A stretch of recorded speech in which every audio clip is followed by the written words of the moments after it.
Due Process, awarded 9 Emmys, including the 2005 New York Emmy for Outstanding Crime Reporting Programming.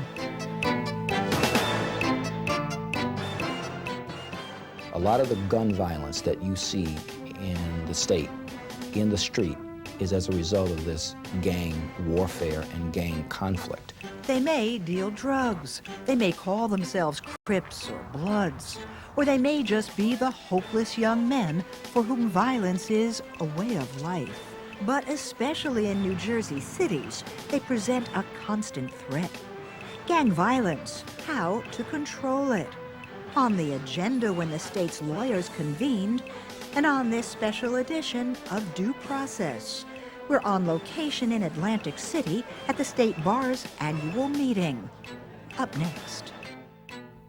Major funding for Due Process provided by the New Jersey State Bar Foundation, committed to educating the public about the law, and by the Fund for New Jersey, supporting informed citizens for an effective democracy.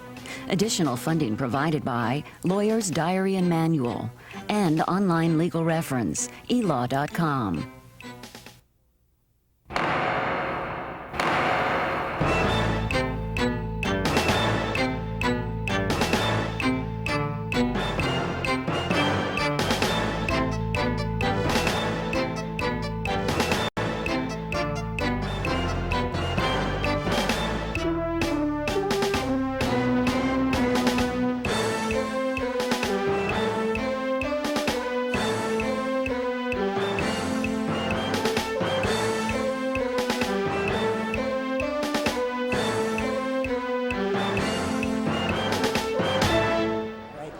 Talk about drugs, guns, murders, and too often these days, you're also talking about gangs. We're told they're on the streets, in the prisons, even in our schools. It's a problem that law enforcers say is real and growing, so it's no wonder that with the State Bar meeting here in Atlantic City this week, gang violence is prominently on the agenda. I'm Raymond Brown. And I'm Sandra King, and for 3 days each May, this is the center of New Jersey's legal world.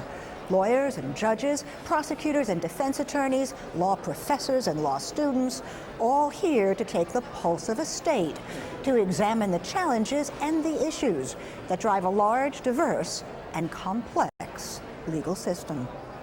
Let's not forget the fact that there are generations of attorneys and judges coming down the line. The Chief Justice was reporting on the state of the judiciary. Judges and staff are tackling tough issues on limited budgets to get the job done. His predecessor on the state of the profession. The normal channels to achieve, whether it's equity, partnership, or whatever it is, are not always available to women. One of dozens of programs that marked the 3-day meeting, this panel looked at the barriers still facing women lawyers. I did feel that I had entered into an all-male preserve. But you wouldn't know those still exist by looking at the new leadership of the bar. Lynn Fontaine Newsom, the new Bar Association president. Mary Ellen Tully, the incoming president of the Bar Foundation. Why in this state of New Jersey in particular? But the focus of the annual meeting went beyond lawyers and the challenges they face to the issues and problems that face us all, like the crisis caused by gang violence. Why not just stop right now?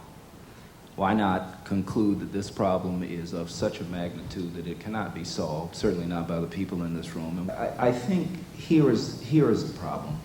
You won't dodge them, and they will begin to, this loose organization of young people will begin to infect every neighborhood in this state. We can't stop working on this problem. This is an epidemic in our state, and for those of you who haven't seen it in your towns or communities yet, it's here and it is staying, and my personal fear is, from everything I've seen in my job in the Attorney General's office in the past 14 months, is that it's growing. The gangs themselves is a problem, we must deal with it, but ultimately it's a symptom of a larger problem. There's too many young people in many communities that don't have nurturing opportunities, that don't have wide avenues of possibilities for their lives, and they have a very narrow vision for what the only choices they have to make. We had one particular case where a 7-year-old was not going to school, and it turned out that the child wasn't going to school because the mother found out of the gang influence at the school.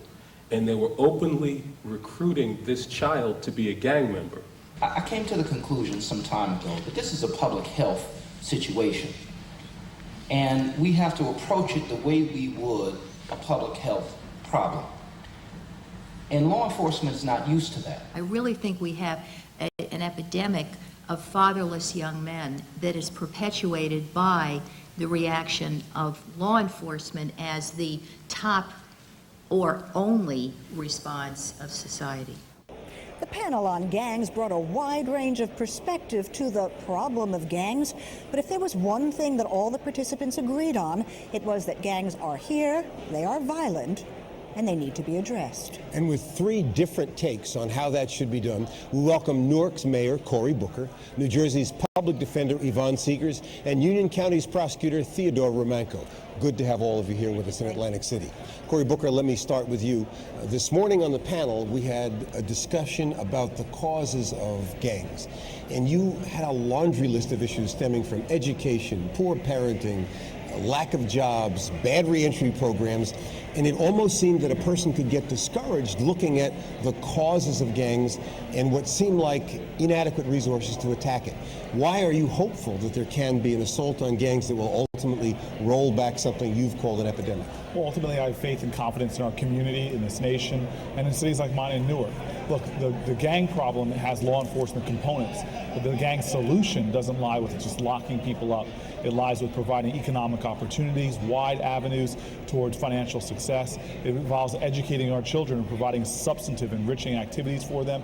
It involves making sure when people come out of prison, where often, unfortunately, they're getting inculcated with gang lifestyles, that we're there for them to help them succeed by providing, removing the barriers they have to opportunities. So I know there's strategies at work, alternative detention programs, prisoner reentry programs, addressing the core root issues of poverty, making sure we have more opportunities for our children. And that's a very tall order, but at the same time, I can show you numerous programs in my city and beyond that are making an impact. And we simply need to focus there, because the problem is we as a society are investing in the wrong areas. You know, we're thinking about incarcerating all people. We are incarcerating more people in America per capita than any other industrialized nation in the world. That's not the solution. The solution is making the right investments that could prevent us from having to incarcerate so many people in the first place. Well, Mayor, one of the people who has to deal with the problem of incarcerating people is the Union County prosecutor. And Ted, how does the prosecutor walk an uneasy line between not being punitive enough, not dealing with what's outright crime, and dealing with what you acknowledged this morning were some very important, deep-seated root causes that even you as a law enforcer have to acknowledge? Well, there's a balance that you have to take and consider in these matters. The first thing you have to understand when you're dealing with gangs and you're dealing with younger people, and I'm talking about people that are under the age of, let's say, 18 years of age, you have to be mindful of the fact that many of these kids are not in a situation where they permanently have to be members of gangs. Statistics have clearly shown that kids who are involved in gangs for a period of time under 2 years can be taken out, but they have to have something more than just platitudes and programs which essentially have not worked very well in the state. And by that I'm suggesting that they have to have some core needs satisfied. They have to have, first of all, a home. They have to have food, clothing. They have to have the safety net of a family. Many of them do not have that. They have to have some parental controls. These are things which the prosecutor's offices cannot really provide. It's something that government's going to have to help us with. But Ted, as a law enforcer, if a kid is selling drugs, committing violent crime, don't you also just have to lock that kid up? Or is there another answer? There's no question. Excuse me. There is no question that when we're dealing with violent gang members, and there are two types, as I said earlier. One type is the young type, the young person who really isn't involved that much in crime, may be involved in drugs to some extent. I'm not as concerned as a prosecutor about prosecuting that type of person, putting him in jail, incarcerating him. I'm concerned more about the hardcore gangster who's been around for a number of years, who has a record, who's been incarcerated in the past, who's violent. Of course we have to do something with those people, and those people have to be incarcerated. Yvonne, go ahead. I was about to say, you don't get to the hardcore gang member, but it doesn't just start out there. It starts with people who are involved in the juvenile justice system early on when they're much, much younger. It is about us diverting people early on, and so that they don't ever get a taste of being in detention. We know that young people who go into juvenile detention will escalate into adult jail if we allow that to happen. So it's really incumbent upon us to keep that from happening if we can in the beginning, which really starts, back at kindergarten. But do you have a strong sense with what happens with, say, a juvenile who's on the verge or perhaps just beginning to drift into gang activity? You divert him, but then what do you do with him in terms of seeing that kid doesn't get sucked into this gang? The reason they get sucked into gang membership is because they want what we all want. They want to be a part of something. They want to be loved. They want to be included. They are no different than the adolescents in suburbia who are involved in activities after school, the same kinds of things we can make available to these young people. It is when they have nothing to do, where they have nowhere to go, when they're from single parent households where mothers are working, they have 1-2 jobs, children, babysitting caring for one another. We have to divert them and put them into other social organizations that they get that support, where they have mentors, where they have sponsors, where they have education, where they have training. We know that most of the people in jail right now are people who aren't even literate, that they're reading at 4th and 5th grade level, that they have mental health issues, that there are cultural divides. We have to, talk to our community with a different voice. We have to try to reach out to the community in a different manner so that we can, address those issues. And we can't do it the same old way. The same old way has not worked. Corey, let's talk about why we're talking about this subject. I grew up in your city, live there now. It's not new to have drugs, it's not new to have violence, it's not new to have guns, and yet there is something different that we all feel in a place like Newark. Have things deteriorated as we feel they have? Do you look at your murder rate, which is at frightening level, and say, gangs? Well, yes, most of the murders in my city are associated with the gang and drug and the narcotics trade. In Newark, it's sort of synonymous. The gangs, as the prosecutor said, are involved in drug trade because that's how they get revenue, that's how they support themselves, that's how they make a living, so to speak. But it's deeper than this. And I want to also make sure you understand that, number one, it's not just a Newark problem. Cities from Seattle to Philadelphia are seeing all-time high murder rates, shocking levels. And gang problems are not just urban problems. You're seeing them in suburbs much more than ever before. So what we're looking at in Newark right now is a serious problem, and we need to attack it not with one solution, but with multiple solutions. The prosecutor is right, and I hear it every single day in my neighborhoods when people are living in fear in some neighborhoods, of afraid to walk to the stores, of having witnessed gun violence themselves.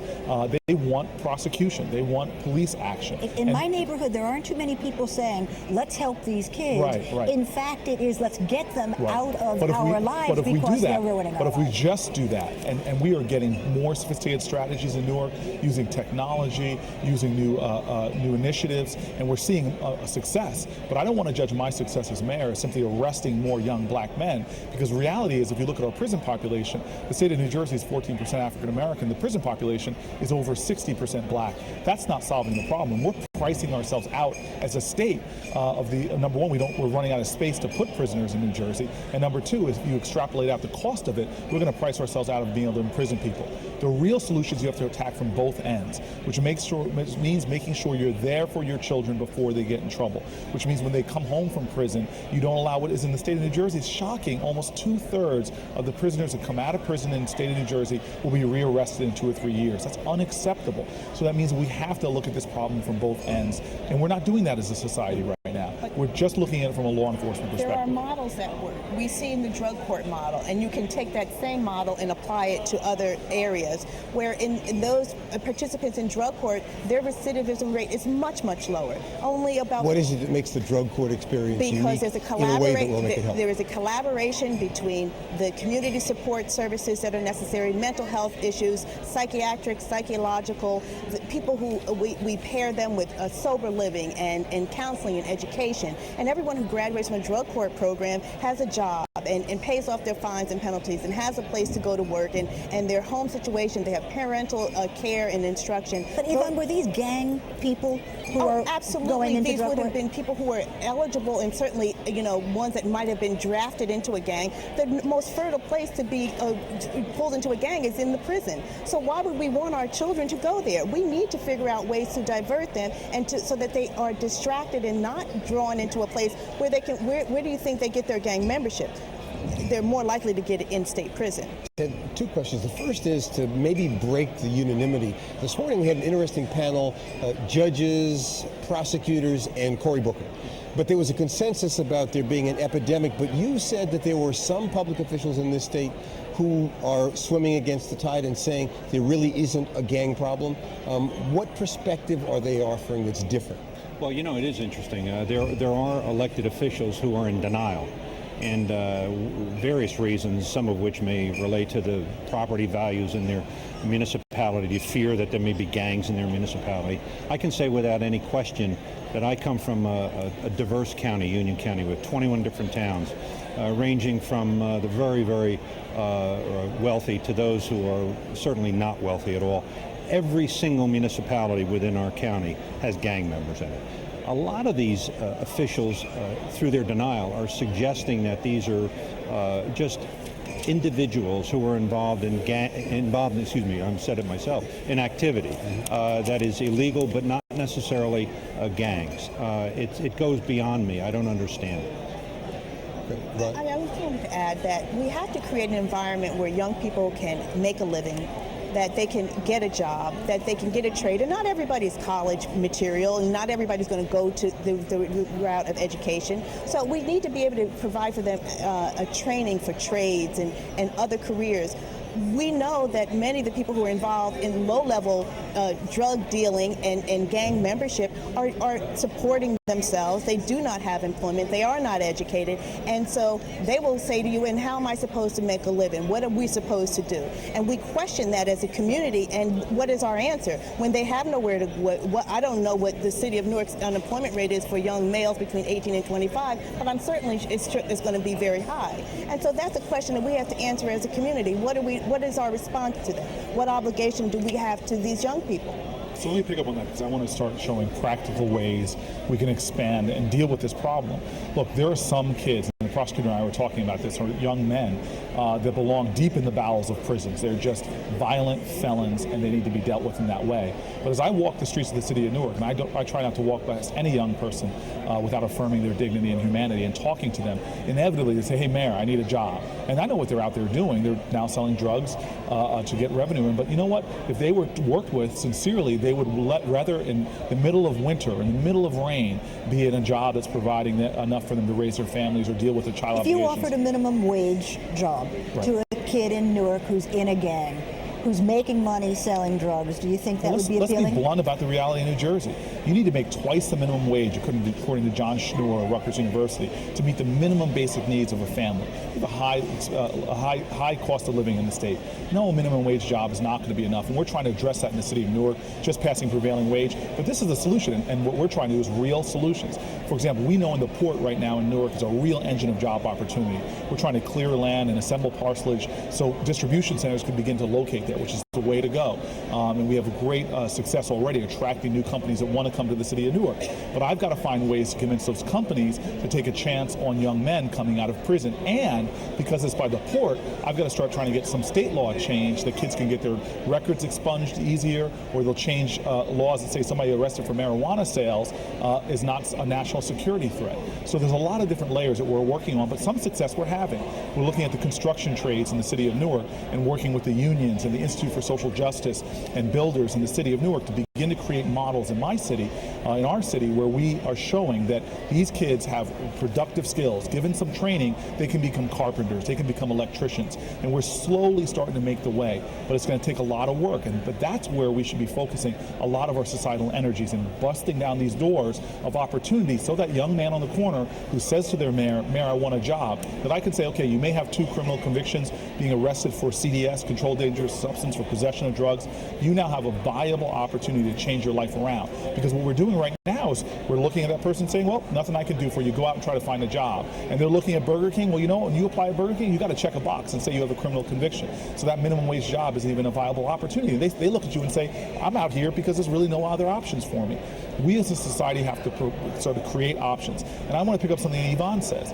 In Essex County, which is the largest juvenile detention facility in the state of New Jersey, they have, right now, and we're now addressing it, but months ago before I took office, kids were being released back into the community with nothing. No guidance, no mentoring, no social worker, not even alerting the schools that they were being released back into the system. They were going right back in the environments that created the delinquent behavior in the first place. That is absurd. If you focus on real concrete programs that are going to mentor those kids, empower them, track them, make sure they're getting, whether it's the medications that Yvonne and I were talking about that they may or may not need, or whether it's a job training or GED training, you would dramatically lower recidivism rates. We as a society are not investing where we should be investing. And the people some of these people are very rational economic actors. They look at myself, I can't get a job at Burger King, I can't get a job at the port, I can't get a job here because I've got 2 or 3 criminal convictions.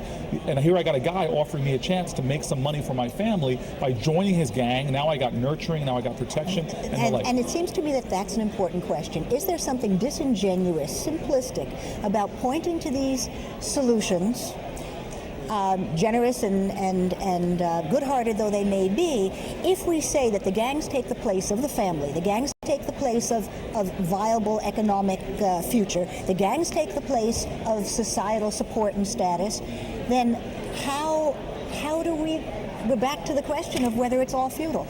How do we counter that? Because if you want to take a camera with me, and we'll walk the streets of the city of Newark, maybe that would be a great experience, and we'll stop and talk to young guys, first of all, so they don't run away from seeing a camera, but I can get young people that would talk directly to you who are members of gangs and say, we're just looking for opportunities. If you show us viable avenues, that we will walk those avenues. I deal with those people every day. They line up at my office to talk to us. Let me try to get one last comment from Yvonne and Ted. Yvonne, a quick thumbnail sketch in 30 seconds of what some of these kids are like in terms of representing them. What kinds of people are we talking about, especially at the middle levels? Well, we're talking about people who have had some involvement with the juvenile justice system early on, probably from a single-family household. They don't have any role model in the home. Many of their fathers, parents But can you see raw potential in them when you talk to them? Or are there people on whom you give it up? Absolutely. These people, listen, we certainly know that they don't lack leadership skills. We know that they have entrepreneurial skills. I mean, we're here talking about how they deal in the drug trade and how they do these things.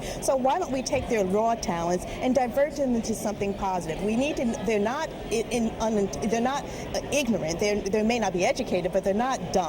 And so we need to educate these young people in a meaningful way, and we can help nurture them and turn them into productive citizens. We have to invest on the front end, or we will pay, which we have $1 billion corrections budget, and we pay at the other end. Ted, one quick last question for you. I know you've worked hard on suppression, which is the job of law enforcement, but one of your partners in suppression, Ann Milgram, said we can't arrest our way out of the problem. How do we find the balance between the kinds of programmatic solutions that Corey's talked about, and Yvonne to some extent, and the need for law enforcement? Where do we find a balance in a community where people are frightened? Well, one of the things you do, and you make certain that you do this, is you prosecute those people who are violent, those people who are prone toward the more violent types of crimes, and those are the ones who are going to be incarcerated in the future. You have to look to those and know that they've got to pay the price and spend some real time, serious time in jail. Well, we're almost talking on social issues here more than prosecution. I have no problem with the young kids, taking care of them, doing as much as we can by diverting them. The drug court, I think, is a wonderful application of that. We have that in juvenile matters right now, station house adjusting. We have over 2,000 cases in Union County during the course of a year, and we only end up with about 1,000. Many of them are diverted before they ever reach us, and that's because we're trying to do something with these young kids. So there has to be that balance that I'm talking about, but make no mistake about it. We have some serious issues about some very violent gang members. They should not be coddled. They should pay the price of their crimes. When they go into prison, isn't that, as Yvonne said, where the gangs are most strong, most active, and recruiting all the time? Well, if we were to be smart about this, if you have it, and if people commit bad crimes and they need to go to jail and they're given a sentence, fine, they're there. While they're there, why not educate them? While they're there, let's rehabilitate them. So we as a society have not made a commitment to that, have we? We don't even do that. I mean, we can take people who are in prison, they're in there for how many years? I think the commitment we're going to have to make is to coming back and resuming this discussion, because it's impossible to resolve it all this day. On re-entry. But there's a lot to it, and we want to come back with our thanks to Newark Mayor Cory Booker, State Public Defender Yvonne Seegers, and Union County Prosecutor Ted Romanko. That's it from the State Bar annual meeting and this special Atlantic City-based edition of Due Process. But we'll be back next week with more on the essential issues of law and justice. Till then, for Sandy King and all of us here, I'm Raymond Brown. Thanks for watching.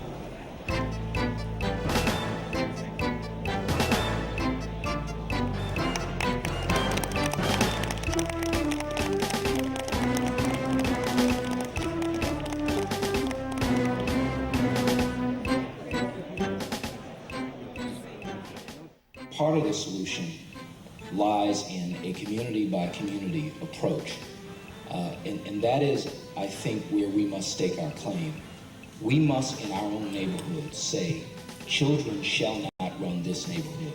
Not to put people away and forget about them, because they do come out again.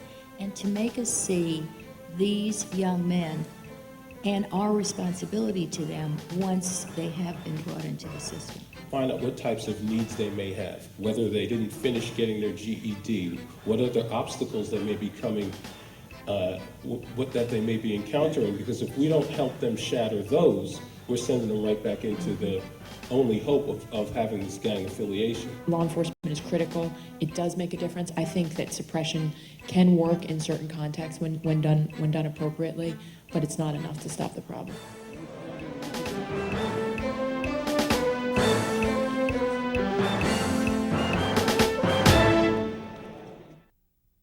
Major funding for Due Process provided by the New Jersey State Bar Foundation, committed to educating the public about the law, and by the Fund for New Jersey, supporting informed citizens for an effective democracy. Additional funding provided by Lawyer's Diary and Manual and online legal reference, elaw.com.